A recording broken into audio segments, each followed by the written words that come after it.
الحمدللہ رب العالمین الصلاۃ والسلام علی امام الانبیاء والمرسلین ثم الصلاۃ والسلام علی امام الاولیاء الکاملین وعلی آلہما واصحابہما اجمعین من یومنا ھذا الی یوم الدین۔ اعوذ باللہ من الشیطان الرجیم، بسم اللہ الرحمن الرحیم۔ قل هو اللہ احد اللہ الصمد لم یلد ولم یولد ولم یکن لہ کفوا احد۔ اما بعد، قرآن مجید فرقان حمید کا یہ سب سے زیادہ مشہور و معروف سورہ مبارکہ ہے، جس کو ہم سورہ اخلاص کے نام سے جانتے ہیں، اور تقریباً تمام مسلمانوں کو یہ سورہ مبارکہ حفظ ہوا کرتی ہے۔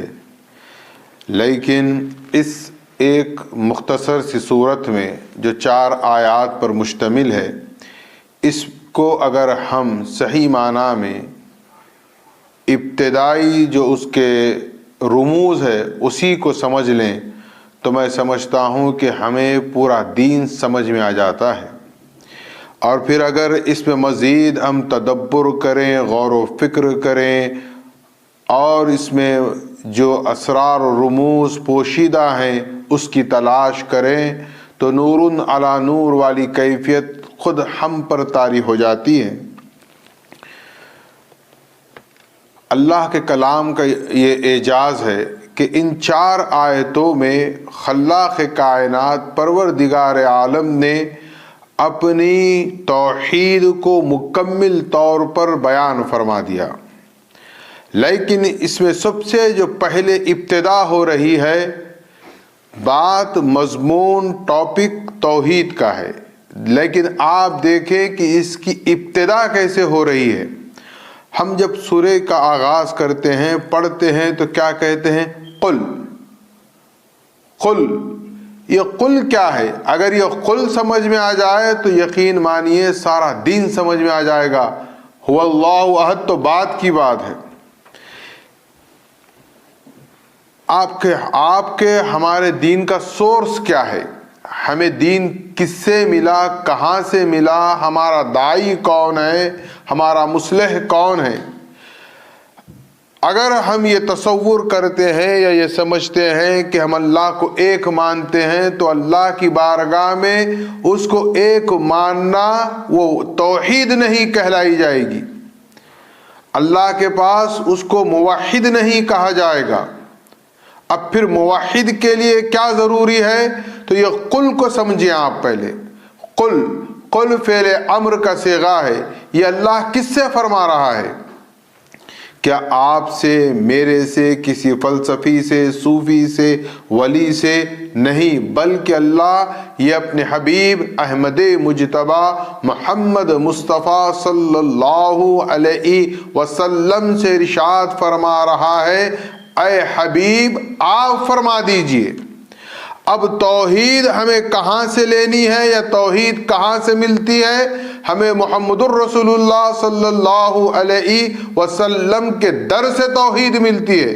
اگر ہم کہیں گے کہ معاذ اللہ ہمیں رسول کی ضرورت نہیں ہے، ہم محمد الرسول اللہ کے وسیلے کے قائل نہیں ہیں، ہم رسول اللہ کے محتاج نہیں ہیں، ہم راست اللہ کو ماننے والے ہیں، آپ مانتے رہیں راست اللہ کو ایک، لیکن اللہ کے پاس اس کو ایک ماننا اس وقت تک قابل قبول نہیں ہے جب تک کہ محمد الرسول اللہ صلی اللہ علیہ وسلم کے ذریعے کوئی بندہ اللہ کو ایک نہیں مانتا۔ یعنی دیکھیے آپ، مضمون توحید کا ہے، لیکن اہمیت کس کی بتائی جا رہی ہے؟ اہمیت بتائی جا رہی ہے رسالت کی، کہ رسول کے بغیر جو لوگ توحید کے علمبردار ہونے کا دعویٰ کرتے ہیں وہ دعویٰ کرتے رہے لیکن ان کی توحید قابل قبول نہیں ہے۔ ہاں اگر کوئی بندہ یہ کہے کہ آقا کونین محمد الرسول اللہ صلی اللہ علیہ وسلم کا ارشاد مبارک ہے قولوا لا الہ وتفلحوا، تو میں نے اللہ کو ایک مانا، تو اس کی توحید قابل قبول ہے۔ سورہ اخلاص کی ابتدا رسالت کی اہمیت کے ساتھ بیان ہو رہی ہے، اور یہاں پر اللہ نے اپنی توحید کو مخلوق تک پہنچانے کے لیے محمد الرسول اللہ صلی اللہ علیہ وسلم کو وسیلہ بنایا ہے۔ اب آپ یہاں دیکھیں، دین کو سمجھنے کی کوشش کریں۔ اللہ رب العالمین، خالق، مالک، مختار، ان اللہ علی کل شیء قدیر کی شان و قدرت رکھنے والا، اپنی وحدانیت کو اپنی مخلوق تک پہنچانے کے لیے وسیلے کو درمیان میں رکھا، اور وہ وسیلہ ہے رسالت، اور وہ وسیلہ ہے ذات محمد صلی اللہ علیہ وسلم۔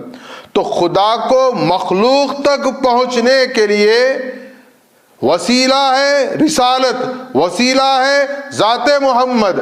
تو اب آپ دیکھیں کہ اگر ہم یہ کہیں نہیں ہمیں وسیلے کی ضرورت نہیں ہے، تو پھر ہمارا دین کس کے خلاف ہو رہا ہے؟ قرآن کے خلاف یہ دین ہے، یہ اللہ کا جو نظام ہے، اس کی جو سنت ہے، اس کے خلاف ہے۔ اس رب العالمین کو محمد الرسول اللہ کے وسیلے کی ضرورت ہے۔ اب ہم جیسے، آپ جیسے گنہگار، خطا کار، ایسے مفکر، مدبر، ایسے دیندار ہو گئے، ایسے توحید پرست ہو گئے کہ ہم یہ کہتے ہیں نہیں ہمیں محمد الرسول اللہ کے وسیلے کی ضرورت نہیں ہے۔ یہ ایک نقطہ یہاں پر یہ سمجھ لیں۔ اب آپ دیکھیں کہ قل کو اگر نکال بھی جائے اس سورے کے آغاز سے، هو اللہ احد سے بات پوری ہو جاتی ہے، لیکن اللہ نے کیا کیا؟ قل کے ساتھ بیان فرمایا ہے۔ یہاں پر اللہ سب سے پہلے اپنی توحید کو بیان کرنے سے پہلے اپنے حبیب کی شان اور ان کی منزلت کو بیان کر رہا ہے۔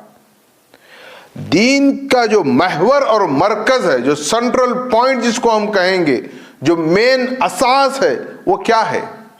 وہ ذات محمد صلی اللہ علیہ وسلم ہے۔ ہمیں خدا کس سے ملا؟ محمد الرسول اللہ سے۔ قرآن کو اللہ کی کتاب کس نے کہا؟ محمد الرسول اللہ نے۔ کس نے کہا کہ مرنے کے بعد جنت ہے؟ محمد الرسول اللہ نے۔ کس نے کہا گناہ کرو گے تو دوزخ کے حقدار ہوگے؟ محمد الرسول اللہ صلی اللہ علیہ وسلم نے۔ قیامت کی بشارت کس نے دی؟ محمد الرسول اللہ صلی اللہ علیہ وسلم نے۔ اگر اس شخصیت کی اہمیت ختم تو سمجھ لیں دین خود بخود ختم۔ ہم آج جس معاشرے میں زندگی گزار رہے ہیں، ہم سمجھتے ہیں کسی کی کوئی ضرورت نہیں ہے، آئی ایم انٹیلیجنٹ، بس آئی ایم کا مسئلہ آخر سارے مسئلے کو خراب کر رہا ہے۔ بہت اطمینان سے میری اس بات پر آپ غور کریں، میری یہ بات سنی انسنی نہ کر دیں۔ میں جس نظریے سے کہہ رہا ہوں اس کو آپ ہمیشہ اپنے اذہان میں محفوظ رکھیں کہ یہ ساری دین کی جو جتنی روح ہے، دین کی جو اساس ہے، جو بنیاد ہے، اس کا جو مین پلر ہے، وہ ہے محمد الرسول اللہ صلی اللہ علیہ وسلم۔ اب اللہ کی وحدانیت کے لیے اللہ نے محمد الرسول اللہ کو وسیلہ بنایا، اس سے بڑھ کر اور کیا چاہیے؟ بولیے آپ، اور کیا چاہیے؟ اگر اللہ چاہتا تو ہمارے ہر ایک کے کان میں صبح اعلان کر دیتا کہ تم اٹھو اور کہو اللہ ایک ہے۔ کیا اللہ کے لیے نعوذ باللہ یہ بعید ہے؟ اللہ چاہتا تو فرشتوں کو زمین پر اتار دیتا، ہر آدمی کو ایک فرشتہ، ایک ٹیوٹر، ایک ٹیچر کے جیسا ساتھ ہو جاتا، اور وہ اس کو بتاتا اللہ ایک ہے، اللہ ایک ہے۔ ایسا ہوا؟ ایسا نہیں ہوا۔ ہوا کیا پھر؟ اللہ نے محمد الرسول اللہ کو اپنا وسیلہ بنایا، اور ہم تک اللہ نے اپنی توحید پہنچائی۔ اب آ جائیے دوسری بات، اللہ، اسم اللہ۔ دیکھیے آپ پورے قرآن میں یہ سورہ اخلاص وہ سورہ ہے، اب اس کے بعد جو دو مزید سورتیں ہیں اس میں اللہ نہیں آئے گا، الہ آئے گا، رب آئے گا۔ تو گویا جب آپ پورا قرآن پڑھیں گے تو یہ وہ سورہ مبارکہ ہے جس میں اللہ اپنا ذکر کر رہا ہے اللہ کے ساتھ، یعنی اللہ نام کے ساتھ۔ تو آج ہم اللہ لفظ کو سمجھنے کی کوشش کرتے ہیں۔ لفظ اللہ کے متعلق دو رائے، یعنی دو نظریے، دو پوائنٹ آف ویو عالم اسلام میں پائے جاتے ہیں۔ ایک طبقہ یہ کہتا ہے کہ یہ اللہ کا اسم ذات ہے اور یہ اسم جامد ہے، یعنی اسم جامد اس کو کہا جائے گا کہ وہ کہاں سے آیا، اس کی روٹ ورڈز کیا ہے، کہاں سے مشتق ہے، کچھ نہیں۔ مثال کے طور پر شکاگو، اب شکاگو کے کیا روٹ ورڈز ہیں؟ نہیں، بس نام ہے۔ حیدرآباد نام ہے، اس کے روٹ ورڈز نہیں ہوں گے، کہاں سے مشتق ہے، کس کلمے سے نکلا، کس لفظ سے نکلا، اس کی کوئی بات نہیں ہوتی۔ یہ بالکل اسم جامد اس کو کہیں گے۔ اسم جامد اس کو کہیں گے کہ جس کا کوئی روٹ ورڈز نہ ہو اور جو کسی سے، کوئی لفظ سے، کوئی کلمے سے مشتق نہ ہو، اس کو کہیں گے اسم جامد۔ اسی لیے ایک طبقہ کہتا ہے یہ اللہ کہیں سے نکلا نہیں، کوئی مادے سے نہیں نکلا، بس اللہ نام ہے اور یہ اسم ذات ہے۔ ایک نظریہ، ایک طبقہ اس بات کا قائل ہے۔ لیکن دوسرا ایک طبقہ ہے نحویین کا، علماء کا، ان کا اپنا نظریہ ہے کہ یہ اللہ کی جو روٹ ورڈز ہے، اس کی یہ جس مادے سے مشتق ہوا ہے، جس سے بنا ہے، وہ ہے الہ۔ الہ سے اللہ بنا۔ کیسے؟ دیکھیے آپ، الہ کی جب آپ عربک میں اسپلنگ دیکھتے ہیں تو آپ کو یاد آنا چاہیے الف لام ہا، یہ ہوا الہ۔ اب اس الہ پر کیا کیا گیا؟ الف لام لگا دیا گیا، کیا بنا؟ الالہ۔ عربی قاعدے کے مطابق جب دو لام ملتے ہیں تو درمیان سے کیا کیا گیا؟ الہ کا جو حمزہ تھا اس کو حذف کر دیا گیا، ختم کر دیا گیا۔ تو اب یہ حمزہ ختم ہونے سے کیا ہوا؟ اللہ ہو گیا۔ یہ تب کیا کہتے ہیں اس کو؟ اللہ۔ اب اگر ہم انگلش میں سمجھنا چاہیں تو کیا ہوگا؟ دی الہ، یعنی الف لام کا جو عربی میں جیسا علیم ہے، علیم کو کیا کریں گے؟ یہ العلیم کر دیں گے، ال لگائیں گے۔ تو اسی طرح کیا ہوا؟ الہ کو کیا کیا گیا؟ ال لگایا گیا، الف لام، اور درمیان سے حمزے کو حذف کر دیا گیا تو کیا کلمہ بنا؟ وہ کیا لفظ بنا؟ اللہ۔ یہ اس کی ترکیب۔ اب آپ دیکھیں کہ یہ الہ جو کلمہ ہے یہ کتنا جامع ہے۔ ہم قرآن مجید کی ایک ایک حرف پر غور کریں تو ہم کو اندازہ ہوگا اللہ نے ہمارے لیے کتنی آسانیاں اور کتنی خاص چیزیں چھوٹے چھوٹے الفاظ میں رکھ دی ہیں۔ اب آپ دیکھیں کہ یہ الہ جو مادہ ہوا، الہ سے کیا ہوا؟ اس کو الف لام لگانے سے وہ ہو گیا اللہ۔ اب یہ الہ کا جو مادہ ہے اس کے کیا معنی ہے؟ اس کے معنی پر آپ غور کریں اور آپ دیکھیں گے، جب اس کے معنی کو سماعت کریں گے تو آپ کو اندازہ ہوگا کہ اس سے جامع، یعنی اس سے اتھینٹک کوئی ورڈ کسی بھی لینگویج میں نہیں ہو سکتا تھا جو اللہ اور مخلوق کے لیے ایک بہترین ورڈ کے طور پر ہمارے سامنے آتا ہے۔ الہ، الہ کا جو روٹ ورڈ ہے الہ یا لہو، عبدہ، اب کیا معنی ہوئے؟ عبادت کرنا۔ تو یہاں الہ یا لہو سے عبدہ یعنی عبادت کرنا۔ اس کے بعد ایک اور اس کا جو مادہ ہے، بنتا ہے الہ یلیہو۔ الہ یلیہو کے معنی ہوں گے کہ بے تحاشا محبت کرنا، بے انتہا محبت کرنا، یہ یوں سمجھ لیں کہ والہانہ انداز میں لپکنا، والہانہ انداز میں محبت کرنا۔ تو اب آپ دیکھیں اسی طرح ایک مثل ہے علیہ الفصیل الی امہ، یعنی جب جانور کا بچہ ہوتا ہے، بچڑا جس کو کہتے ہیں، جب اس کو ماں کے تھنوں سے دور رکھا جاتا ہے، جب اس کو چھوڑ دیا جاتا ہے تو وہ کس والہانہ انداز میں ماں کی تھنوں کی طرف لپکتا ہے۔ یہ کس سے ہو رہا ہے؟ الہ یلیہ سے۔ تو اب آپ دیکھیں اس کا ایک معنی ہوتا ہے، میں یہاں پر یہ بات بتا دوں، الہ یلیہ سے جو یہ بات پیدا ہو رہی ہے والہانہ محبت، یہ ہر انسان جو عام انسان ہے، جو روزمرہ مزدوری کی زندگی گزار رہا ہے، دنیا کی مشقتیں ہیں، اس کا علم اتنا نہیں ہے، اس کی فکر اتنی وسیع نہیں ہے، وہ بالکل ایک عامی انسان ہے، دیکھیے آپ یہ اس پر مکمل طور پر فٹ آتا ہے۔ وہ کیسے؟ ایک عام انسان کیا چاہتا ہے؟ کوئی اس کا دستگیر ہو، کوئی اس کا مشکل کشا ہو، جب اس کو تکلیف پہنچے تو کوئی اس کو راحت پہنچائے، کوئی اس کے ساتھ سلوک کرے، اچھا سلوک کرے، وہ پریشان ہو تو کسی کو پکارے، یہ انسانی فطرت میں ہے۔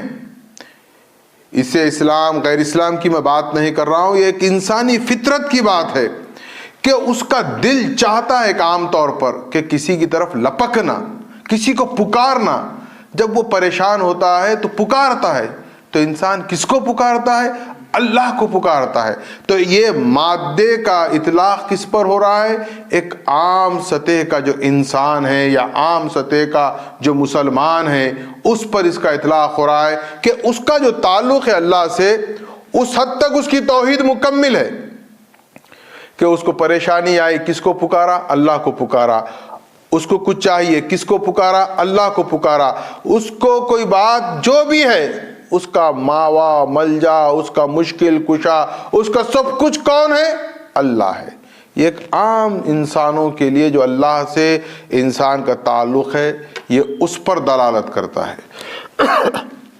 اس کے بعد اسی کا ایک مفہوم ہے متحیرہ، یعنی حیران ہو جانا۔ اب یہ ہے دراصل فلسفیوں کا، جب وہ علم فلسفے میں گہرائی میں تحقیق کرتے ہیں اللہ کیسا ہوگا، اللہ کیا ہے، اللہ پر جب فلسفی تحقیق کرتے ہیں تو آخر میں وہ کیا ہوتے ہیں؟ متحیر ہو جاتے ہیں، یعنی حیرت زدہ ہو جاتے ہیں، صرف یہی کہتے ہیں بس ایک ہے، اب وہ کیسا ہے کیا ہے وہ نہیں کہہ سکتے۔ یہ فلسفیوں کا ایک دنیا بنی جب سے ایک مزاج رہا، وہ تحقیق کرتے رہے، جستجو کرتے رہے کہ آج اس کو خدا مانا، پھر کل اس کو خدا مانا، پھر انہوں نے کہا نہیں یہ سب بیکار ہے، یہ سب فنا ہونے والے ہیں، کوئی اللہ ہے، کوئی خالق ہے۔ اب اس پر انہوں نے مزید تحقیق کی، لیکن اس کی انتہا کیا ہے؟ حیرت زدہ ہو جانا۔ نہ ان کے پاس کوئی ڈیفینیشن ہے، نہ وہ سمجھا سکتے ہیں، نہ وہ بتا سکتے ہیں، اور نہ ان کے علاوہ بھی کوئی بتا سکتا ہے کہ آپ اپنے ذہن میں جو تراش لیں گے خدا کو، نعوذ باللہ وہ خدا نہیں ہوگا۔ خدا تو ان تمام چیزوں سے ماورا ہے۔ اللہ کو ہم اپنے ذہن میں محیط ہرگز نہیں کر سکتے۔ آج ایک ذہن میں بات آئے گی، کل بات بدل جائے گی، تو کیا نعوذ باللہ اللہ بدلتے رہتا ہے؟ اللہ تو ایک ہے۔ تو یہ فلسفیوں کا ہے کہ وہ بس ایک مقام پر آ کر رک جاتے ہیں اور کہتے ہیں کہ نہیں، اللہ ہے، ایک ہے، کیسا ہے؟ پھر اس کے پاس ان کی حیرت کی کیفیت ہے، اور وہ اسی مادے سے دیکھیے آپ مشتق ہے۔ اس کے بعد کا ایک اور جو اس کا روٹ ورڈ ہے، اس میں ہے وَلَهَ يَلِهُ۔ یہ دراصل حروف علت کیا ہے؟ عربی میں واو الف سے بدل جاتا ہے، الف واو سے بدل جاتا ہے، یہ قاعدہ ہے۔ تو اب یہاں پر وَلَهَ يَلِهُ سے کیا ہے کہ والہانہ محبت، اللہ سے بے انتہا محبت کرنا۔ یہ دیکھیے آپ، یہ ہے دراصل اہل تصوف کا مزاج، یہ ہے صالحین کا مزاج، کہ انتہا شدت سے اللہ سے محبت کرنا، جس کو قرآن میں اللہ نے سورہ بقرہ میں ارشاد فرمایا والذین آمنوا اشد حبا للہ۔ یہ آیت پڑھ لینا، اس کا ترجمہ کر دینا، اللہ کی شدید محبت ہو کہہ دینا، یہ بہت آسان ہے، لیکن اس کے کناروں تک بھی ہم نہیں پہنچ پاتے۔ جو حقیقت میں والذین آمنوا اشد حبا للہ پر کاربن ہے. یقین مانیے ان کی کیفیات، ان کا مزاج، ان کا انداز زندگی بہت اعلیٰ و عرفہ ہوتا ہے. ہم صرف ذہنی طور پر کہہ لیتے ہیں، کبھی کبھی قلبی طور پر مان بھی لیتے ہیں، نہیں میں اللہ سے سب سے زیادہ محبت کرتا ہوں. یہ سب وہ بات نہیں ہے جو یہاں اللہ فرما رہا ہے کہ والذین آمنوا اشد حبا للہ. اب دیکھیے آپ، اس میں سب سے اہم بات جو ہے کہ اللہ سے جو والہانہ محبت ہے، جو اہل ولایت، اہل تصوف یا صوفیہ جس کو کہتے ہیں، ان کا جو نظریہ ہے خدا کا، اللہ کے بارے میں، یہ اس پر دلالت کرتا ہے. ان کا نظریہ کیا ہوتا ہے؟ اہل تصوف کا، اہل ولایت کا، لا مطلوب الا اللہ، لا مقصود الا اللہ. دیکھیے آپ، لا محبوب الا اللہ، یعنی تمام محبتوں سے ماورا محبت کس کی ہے ان کے پاس؟ اللہ کی محبت ہے. اور کیا ہے پھر؟ لا مقصود الا اللہ، ان کے لیے کوئی چیز مقصود نہیں ہے، ان کے پاس مقصود کیا ہے؟ صرف اور صرف اللہ کی ذات ہے. لا محبوب الا اللہ، لا مقصود الا اللہ، لا مطلوب الا اللہ. کوئی طلب نہیں ہوتی ان کی، صرف بس اللہ چاہیے ان کو. یہ ہے صوفیہ کا مزاج، یہ ہے ان کا تصور خدا. اب یہاں پر آئیے آپ، جو سب سے اہم بات نکل کر آتی ہے، لا موجود الا اللہ. دیکھیے آپ، لا مطلوب الا اللہ، لا محبوب الا اللہ، لا مقصود الا اللہ، لا موجود الا اللہ. یہ لا موجود الا اللہ کو سمجھانے سے پہلے میں ایک بات ذکر کرنا چاہتا ہوں کہ عالم اسلام میں شیخ محی الدین ابن عربی کا اپنا ایک فلسفہ، ایک نظریہ، ایک علم تصوف کی ان کی اپنی اصطلاح ہے. اس کو کہتے ہیں وحدت الوجود. اس کے مد مقابل شیخ احمد سرہندی، جس کو عالم اسلام مجدد الف ثانی کے نام سے جانتا ہے، انہوں نے ایک نیا نظریہ پیش کیا اور اس کا نام رکھا وحدت الشہود. وحدت الوجود اور وحدت الشہود. دیکھیے ہمارا جو ہم مہدویوں کا خاص طور پر جو ماحول تھا، علم ولایت جس کو علم تصوف بھی کہتے ہیں، ہم اس ماحول سے تھے. اب ہمارے پاس کئی افراد آپ کو ایسے ملیں گے، اگر آپ ان کو کہیں گے جا کے کہ وحدت الوجود، وحدت الشہود، تو بولیں گے یہ کہاں سے لائے، کیا بات ہے، اس کے کیا میننگ ہے، کسی کو معلوم تک نہیں ہے. یہ بہت بڑا ہمارا المیہ ہے. ہمارے پاس جو تصوف ہے، ہم اس کو سمجھنے سے قاصر ہیں. اور ہم کیا سمجھتے ہیں تصوف کو یا علم ولایت کو؟ الا اللہ تو ہے، لا الہ نہیں، بس یہ ذکر کر لو سب کچھ ہو گیا. یہ دیکھیے آپ، یہ ذکر کرتے رہیں گے تو یہ ذکر نہیں ہے، یہ تو ایک نفسیاتی ایکسرسائز کا نام ہے. ہم یہ بات سمجھنے کے لیے ہم خود پہلے اپنی سطح فکر کو بلند کریں. عام آدمی کی بات یہ سمجھ میں نہیں آئے گی، وہ تو یہی سمجھے گا یہ شرک ہے، یہ مشرک ہے. لیکن یہ ہے. آپ کو، مجھ کو اگر سمجھ میں نہیں آ رہی ہے تو ہم مجاز نہیں رکھتے کہ اس کو شرک کہہ دیں. اگر اس کو شرک کہیں گے تو اس کی زد میں آپ یہ نہ سمجھے کہ صرف مہدویت آتی ہے، اس کی زد میں شاہ ولی اللہ محدث دہلوی آتے ہیں، اس کی زد میں شیخ احمد سرہندی جس کو آپ مجدد الف ثانی مانتے ہیں، مولانا روم آتے ہیں، شیخ محی الدین ابن عربی تو معاذ اللہ مہا مشرک مانے جائیں گے، منصور حلاج وغیرہ تو خیر چھوڑیے. آپ بات کو میری سمجھنے کی کوشش کریے کہ ہماری فکر کی سطح بہت بلند ہونی چاہیے. جب ہماری فکر کی سطح بلند ہوگی تو وحدت الوجود اور وحدت الشہود سمجھ میں آئے گا. سب سے پہلے میں اس کو بالکل آسان کر دیتا ہوں. پہلے یہ بتا دیتا ہوں کہ یہ وحدت الوجود اور وحدت الشہود، اس میں صرف تعبیر کی غلطی ہے، تعبیر کا اختلاف ہے یوں کہیے. لیکن جب نتیجہ نکل کر آتا ہے تو آپ کو سمجھ میں آئے گا کہ دونوں بات تو ایک ہی کر رہے ہیں. بس مسئلہ عام طور پہ سمجھنے کے لیے ایسا کھاؤ یا ایسا کھاؤ، بات تو ایک ہی ہے، کھاؤ. لیکن مسئلہ اس کے پیچھے تاریخی بہت بڑا پس منظر ہے. ہم اپنی تاریخ سے واقف نہیں ہیں. شیخ محی الدین ابن عربی کو امام مہدی علیہ السلام، میرا سید محمد جونپوری مہدی موعود علیہ السلام نے کیا بشارت دی کہ دین کا پہلوان ہے. ہمارے پاس جو علم تصوف تھا وہ وحدت الوجود کے تحت تھا. ہمارا جو مزاج تصوف ہے وہ ہے وحدت الوجود. اب میرا سید محمد مہدی موعود علیہ السلام نے جب مہدی موعود علیہ السلام سے پہلے عالم اسلام میں لوگ جانتے تھے لیکن اس کو صحیح طور پر اس کی پریکٹس نہیں کر پاتے تھے. دیکھیے کتاب ہونا اپنی جگہ ہے، کتاب آپ پڑھیں گے، میں پڑھوں گا، میں میرے حساب سے سمجھوں گا، آپ کے حساب سے سمجھیں گے اور نتیجہ نکالیں گے. تو یہی حال ہوا تھا. تو اس میں کیا ہوا کہ تمام جو صوفیزم یا تصوف کے مزاج والے تھے، خانقاہ والے، یہ بالکل ایک عجیب و غریب دنیا میں زندگی گزار رہے تھے. مثال کے طور پر آپ سمجھ جائیں کہ اگر اس زمانے میں مہدی علیہ السلام سے پہلے صوفیہ اس قدر مست قلندر ہو گئے، اگر ان سے کہا جاتا کہ بھئی نماز کا وقت ہو گیا ہے، نماز پڑھو، تو کہتے یہ کیا نماز ہے، یہ حرکات کا نام ہے، ہم دل کی نماز پڑھ رہے ہیں.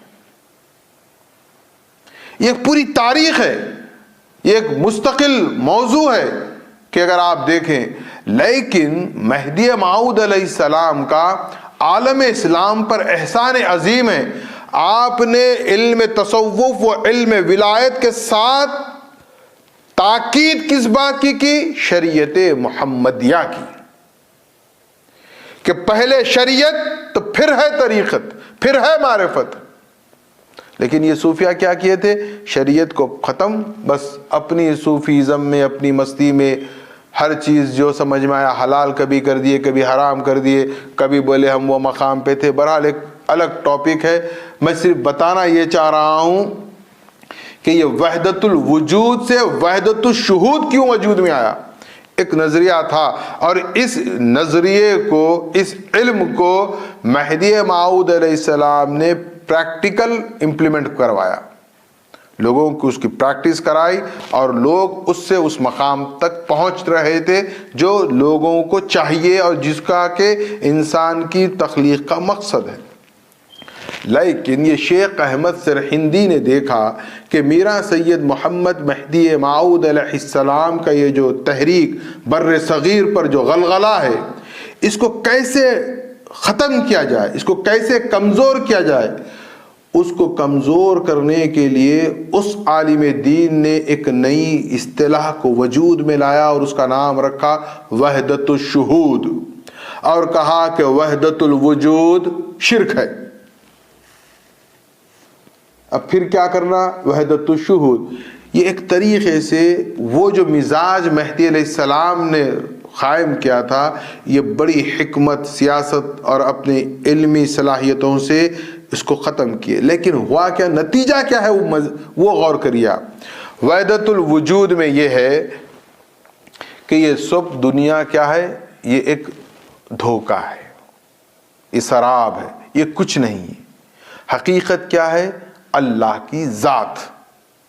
باقی چاند، سورج، زمین، سیارے، آپ کا، میرا، تمام کا وجود، یہ جو دنیا کی رنگینی ہے، وحدت الوجود میں ہے کہ یہ کچھ نہیں ہے، یہ خواب ہے. اس کا حقیقت سے کوئی تعلق نہیں ہے. حقیقت صرف کیا ہے، اللہ کی ذات ہے. لا موجود الا اللہ. اب انہوں نے کیا کیا، وحدت الشہود کو جب سمجھانے لگے تو انہوں نے ایک مثال بڑی اچھی پیش کی. لیکن اب آپ کو یہ بات سمجھ میں آ گئی کہ وحدت الوجود میں کیا ہے، کچھ نہیں ہے، صرف اور صرف اللہ ہے۔ اب آپ کہیں گے نہیں یہ سب ہے ہم، تو یہ ہم سب نہیں ہے، یہ ایک خواب ہے، یہ سراب ہے، یہ ایک غفلت ہے۔ حقیقت کیا ہے؟ اللہ، اللہ ہے بس، اور کچھ نہیں۔ وحدت الشہود کی انہوں نے جب تعبیر کو بیان کرنے کی کوشش کی، سمجھانے لگے، تو انہوں نے کیا کیا، آپ شاید واقف ہوں گے، ایک راڈ کہیے یا ڈنڈے کو کہیے، کپڑا لپٹ کر اس پر مٹی کا تیل ڈال کر آگ جلائی گئی۔ اب دیکھیے آپ، ایک راڈ آپ کے ہاتھ میں ہوگا تو ایک راڈ نظر آئے گا، لیکن جب اس کو تیزی کے ساتھ آپ پھرائیں گے تو کیا نظر آئے گا؟ آپ کو آگ کا ایک حلقہ نظر آئے گا، ایک سرکل نظر آئے گا۔ آپ میری بات کو تھوڑا اطمینان سے سمجھیں کہ میں کیا کہہ رہا ہوں۔ ایک راڈ کو اگر آپ کپڑا باندھ کر اس پر آگ لگا کر اس کو پھراتے ہیں تو آپ کو جب دور سے کیا نظر آئے گا؟ آگ کا ایک سرکل نظر آئے گا، نظر آئے گا، برابر نظر آئے گا، لیکن کیا واقع میں وہ سرکل ہے؟ حقیقت میں وہ سرکل نہیں ہے۔ آگ کہاں ہے پھر؟ آگ صرف وہ راڈ کے ایک پوائنٹ پر ہے۔ پھر یہ سرکل کیا ہے؟ یہ نظر تو آ رہا ہے، آپ انکار نہیں کر سکتے، لیکن حقیقت میں ہے نہیں ہے۔ بس دنیا کی بھی انہوں نے یہی تعریف کی، کائنات کی بھی، کہ یہ دنیا ہے وہ آگ کے حلقے کی طرح، حقیقت میں کیا ہے؟ صرف خدا ہے، صرف اللہ ہے۔ اب انہوں نے اس کی یہ مثال ان کی ہے، انہوں نے یہ مثال دی اور یہ بتایا، تو نتیجہ کیا نکلا؟ نتیجہ یہی نکلا کہ دراصل کیا ہے، تمام کے تمام لا موجود الا اللہ کے قائل ہیں، جس کو مہدی موعود علیہ السلام نے بتایا کہ لا موجود الا اللہ۔ اب آپ دیکھیے کہ ایک مرر ہے، آئینہ ہے، آئینے کے سامنے آپ کھڑے ہیں، آپ آئینے میں بالکل ہو بہو نظر آئیں گے، اور ادھر آئینے کے سامنے آپ ہیں۔ اب یہ جو آئینے میں نظر آ رہے ہیں وہ آپ ریئل ہے یا فیک ہے؟ یہاں جو آپ ہیں وہ ریئل ہے، وہ آپ کی پرسنالٹی ہے۔ آئینے میں کیا ہے؟ دکھ تو رہے ہیں لیکن ہے نہیں ہے۔ سایہ ہے درخت کا، زمین پر سایہ ہوتا ہے، سایہ نظر آتا ہے، کیا وہ سایہ درخت ہے؟ نہیں، سایہ ہے وہ۔ تو اسی طرح یہ دنیا کچھ نہیں ہے کون پھر؟ صرف اللہ۔ اب یہاں تک یہ بات کو سمجھ کے ایک روایت میں آگے لے جاتا ہوں۔ بایزید بسطامی رحمۃ اللہ علیہ اپنے وقت کے بہت بڑے بزرگ ولی صوفی گزرے ہیں۔ ان کی تربیت گاہ میں جب وہ درس دے رہے تھے، ایک اللہ والا ایک کیفیت میں کہنے لگا کہ وہ بھی کیا زمانہ ہوگا جب سوائے اس کے کچھ نہ ہوا ہوگا۔ یعنی وقت گزرا ہے ہماری اپنی خود معلومات، عوام کی معلومات میں، کہ اللہ تھا اور کچھ نہیں تھا، تو وہ بیچارے اسی کا تصور کرے کہ کیا ہوگا وہ عالم جب کچھ نہ تھا، صرف اللہ تھا۔ تو بایزید بسطامی نے جواب دیا، الآن کما کان۔ انہوں نے کہا اب بھی میرے عزیز وہی حال ہے، بس وہ ہے اور کچھ نہیں ہے۔ تو یہ کیا ہے؟ یہ سب یہ ایک دھوکہ ہے۔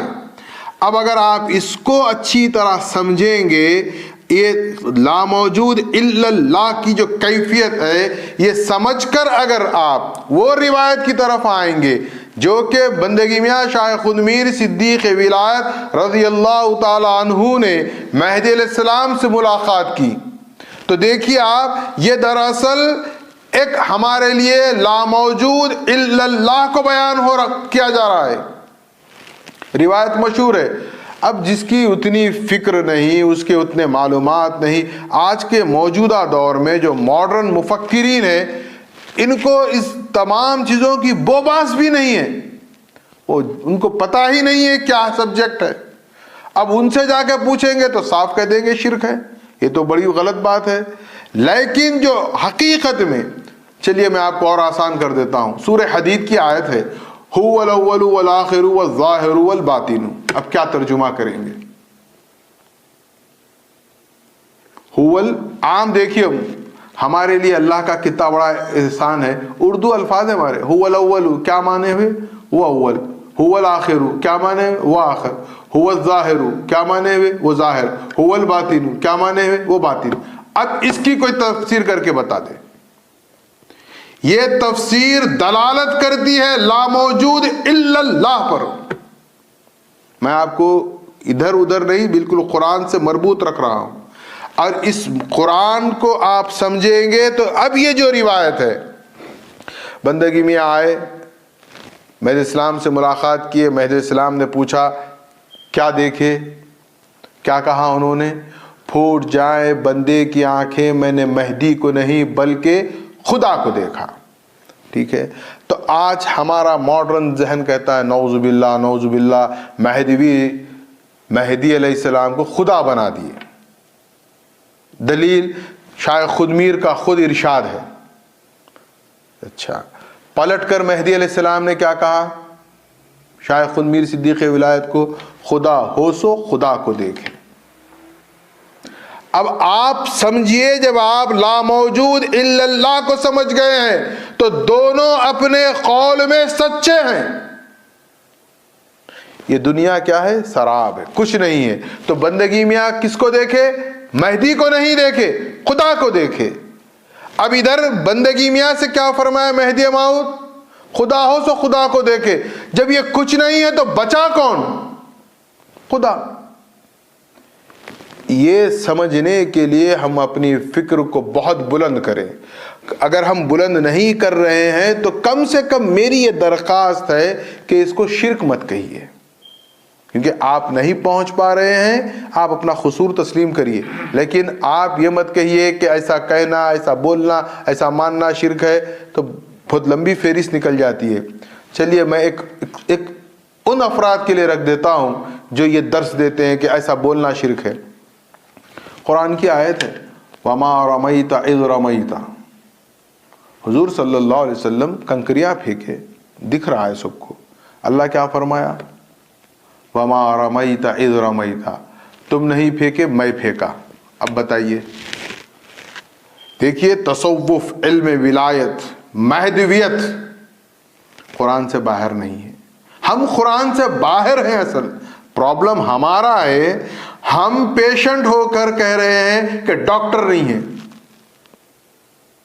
پہلے آپ سمجھیے بات کو کہ مہدویت قرآن کے باہر نہیں ہے. ہماری فکر، ہمارا نظریہ یہ قرآن کے باہر ہے. ہم نے کیا کرنا ہے؟ اپنی روڈ، اپنا راستہ بدلنا ہے. ہمیں اس طرف جا کے مہدویت کو دیکھنا ہے. آپ کو میں بارہا کہتا ہوں اور کہتا رہوں گا، آپ بازار سے اسلام مت خریدیے. بازار میں بکنے والا اسلام نہیں ہوتا. اسلام جو آپ کو ملے گا وہ صرف قرآن سے ملے گا. اسلام جو ملے گا احادیث رسول مکرم صلی اللہ علیہ وسلم سے ملے گا. بہرحال اب اس کے بعد دیکھیے آپ، قل هو اللہ احد اللہ الصمد. اللہ بے نیاز ہے، اللہ کو کوئی احتیاجی نہیں ہے. وہ بے نیاز ہے، کوئی عبادت کرے نہ کرے جو بھی ہے، بس وہ بے نیاز ہے. میں بہت تیزی کے ساتھ اپنی بات کو ختم کر دے رہا ہوں، ورنہ ایک جملے پر عہد پر اگر ہم بات کریں تو گھنٹوں بات کر سکتے ہیں. عہد ہے جس کو ہم انگلش میں کہیں گے نیومیریکل ان نیومیریکل. 1 ہاف بھی ہوتا ہے، 1 2 بھی ہوتا ہے. لیکن یہ عہد کیا ہے؟ یہ واحد ہے. اس کو ہم ترجمے میں اردو میں کیا کریں گے؟ ہم کیا کہہ دیتے ہیں؟ اللہ ایک ہے. یہ 1 سے 2 ہو سکتے، 1 سے ہاف بھی ہو سکتا. یہ اللہ ایک ہے، یہ ترجمہ خود غلط ہے. کیا ہونا چاہیے؟ اللہ اکیلا ہے، اللہ اکتا ہے. اردو ہماری بہت محدود ہے، لیکن ہم اس کا لحاظ رکھیں. نہ اس کی ذات میں کوئی شریک ہو سکتا ہے، نہ نعوذ باللہ کوئی اس جیسا ہو سکتا ہے.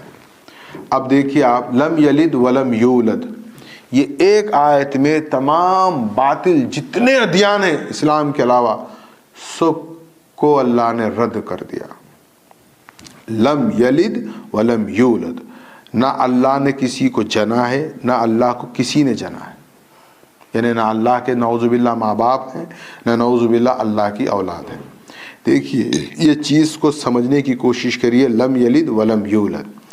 باپ کا جو بیٹا ہوتا ہے وہ بیٹا باپ کا جز ہوتا ہے. اگر نعوذ باللہ اللہ کا بیٹا کسی کو مان لیا جائے گا تو بیٹا کیا ہوگا؟ جز ہوگا. آپ سمجھنے کے لیے سید کا بیٹا کیا ہوگا؟ سید ہوگا. پٹھان کا بیٹا کیا ہوگا؟ پٹھان ہوگا. انسان کا بچہ کیا ہوگا؟ انسان ہوگا. گھوڑے کا بچہ کیا ہوگا؟ گھوڑا ہوگا. اگر نعوذ باللہ خدا کا کوئی بچہ مان لے، کوئی بیٹا مان لے تو کیا ہوگا؟ پھر اللہ ہو جائے گا. تو اللہ نے کہا نہیں. پھر اس کے بعد یہ ایک مشرکوں کا عقیدہ تھا اہل عرب کا کہ فرشتوں کو اللہ کی بیٹیاں مانتے تھے. اللہ نے اس کی بھی نفی کر دی. عیسائیت کی نفی ہے، یہودیت کی نفی ہے، ہر جتنے ادیان باطلاں ہیں سب کی نفی ہے لم یلد ولم یولد میں. اور ایک عقیدہ اور ہے ہندوستان کا. ہندوستان کے ہندوازم کا جو فلسفہ ہے وہ بہت گہرا فلسفہ ہے. اس میں ہے ان کے فلسفے میں ہماؤست. ہماؤست کس کو کہتے ہیں؟ ہماؤست کا نظریہ یہ ہے خدا ہی نے اس دنیا کا روپ دھار لیا. مثال دیتے ہیں وہ لوگ کہ خدا اس دنیا کا روپ دھار لیا. اب خدا کہاں ہے؟ پوری دنیا میں ہے. ہر ایک میں خدا ہے. ہر ذرہ خدا، ہر کوئی خدا، ہر خدا خدا. ہماؤست کہتے ہیں اس کو. مثال کیا دی؟ پانی ہے، برف ہے. برف پگھل کر کیا ہوا؟ پانی ہو گیا. پانی بھاپ سے اڑ گیا، کیا ہوا؟ پانی بھاپ بن گیا. تو وہ کہتے ہیں خدا تھا، خدا کائنات بن گیا، پھر یہ کائنات ایسا. ان کا ایک اپنا ایک کانسیپٹ ہے. ہماؤست کہتے ہیں یہ ہے شرک کہ ہر ایک میں خدا ہے ماننا، یہ شرک ہے. لیکن حقیقی توحید کیا ہے؟ لا موجود الا اللہ، کچھ نہیں ہے سوائے اللہ کی ذات کے. یہ تمام. اب اس کے بعد کیا ہے؟ وَلَمْ يَكُنْ لَهُ كُفُوًا أَحَدٌ. اس کا کوئی ہمسر نہیں ہے. اس کا کفو، اس کے برابر والا کوئی نہیں ہے. کیونکہ دیکھیے آپ یہ ہوتا اس میں کیا ہے؟ خدا کی وحدانیت، توحید، شرک کے مختلف اقسام ہیں. یہ ایک الگ مستقل موضوع ہے، لیکن آپ سمجھیں شرک فی الذات. شرک فی الذات کو سمجھ لیں تو کفواً احد سمجھ میں آ جائے گا. ہوتا کیا ہے؟ لوگ یا تو اللہ کو مخلوق کی صف میں لا کے کھڑا کر دیتے ہیں کہ اللہ ہے اپنی جگہ، لیکن یہ ان کے بازو بھی چھوٹے چھوٹے اللہ ہیں. تو اللہ اوپر سے کیا ہوا؟ نیچے آ گیا. نعوذ باللہ مخلوق میں ملا دیے، جس کو ہم اوتار کہہ لیتے ہیں یا کچھ بھی اپنا نام دے لے اپنی زبان میں. تو یہ کیا ہو گیا؟ اللہ اس کے مقام سے نعوذ باللہ عوام نے، انسان نے کیا کیا؟ مقام گرا دیا. ایک ہوتا ہے مخلوق میں سے کسی کو اٹھا کر اللہ کے مقام پر لے کر چلے جانا، یہ ہے شرک فی الذات. اب قرآن کہہ رہا ہے اللہ کا کوئی ہمسر نہیں ہے. دیکھیے آپ، جب اللہ کا کوئی ہمسر نہیں ہے یہ مانتے ہیں تو مخلوق میں ہر ایک کا کسی نہ کسی کا کوئی ہمسر ہوگا.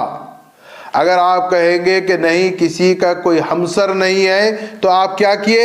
اللہ کے برابر نعوذ باللہ لا کے کھڑا کر دیے. اب یہ چیزیں ہم سمجھا بھی نہیں سکتے، آپ سمجھ بھی نہیں سکتے، اس لیے کہ ماحول نہیں ہے. اب کفواً احد، آپ کو میں ابتدا میں یہ بات بتایا کہ سورہ اخلاص کو اگر آپ صحیح طور پر سمجھیں گے تو پورا دین سمجھ میں آ جائے گا. مقام رسالت، ضرورت رسالت، منصب رسالت، اہمیت رسالت، پھر اس کے بعد توحید خداوندی. توحید خداوندی میں ذات فی شرک فی الذات، شرک فی الصفات، یہ بہت طویل. پھر اس کے اللہ کی کوئی ہمسری کا دعویٰ نہیں کر سکتا، وہ خود کہہ رہا ہے کہ میرا کوئی ہمسر نہیں ہے. آخر میں ایک بات کہہ کر میں اپنی بات آج تمام کر دیتا ہوں. آپ دیکھیں اللہ جو ورڈ ہے یہ کتنا جامع ہے، کتنے بامعنی ہے.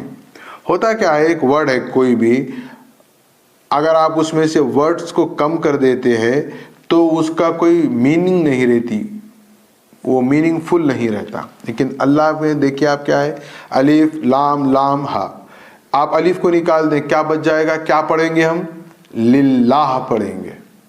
کیا معنی ہوں گے، اللہ کے لیے. وہ دوسرا پہلا لام بھی نکال دیں گے کیا ہو جائے گا، لہو. کیا معنی ہوں گے، اس کے لیے. دیکھیے آپ ہر ورڈ کو نکالنے کے باوجود بھی جو ورڈز بچ رہے ہیں وہ میننگ فل ہیں، وہ بامعنی ہیں. لہو اس کے لیے. اب یہ فرسٹ سیکنڈ لام کو بھی نکال دیں کیا بچ جائے گا، ہو. ہا بچ جائے گا، ہو. کیا پڑھیں گے، ہو. وہی وہ اس کا چھوٹا اگر میں ترجمہ کر دوں، وہی وہ پھر وہی میری بات ہو جائے گی، لا موجود الا اللہ. واخر دعوانا الحمد للہ رب العالمین.